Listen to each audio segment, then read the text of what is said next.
What's the meaning of bollard?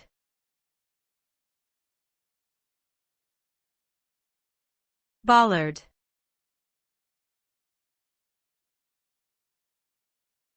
Bollard.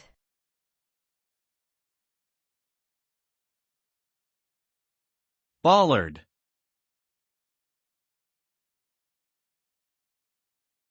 Bollard.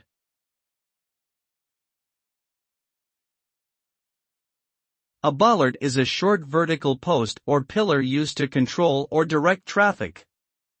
These posts are typically made of durable materials such as concrete, stone, or metal and are often found in areas where vehicles are not allowed but pedestrian traffic is permitted.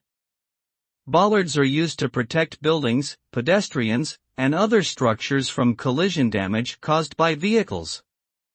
They can also be used to mark out specific areas for pedestrian access or to prevent unauthorized parking or entry into restricted zones. Overall, bollards serve as essential safety features in many public spaces.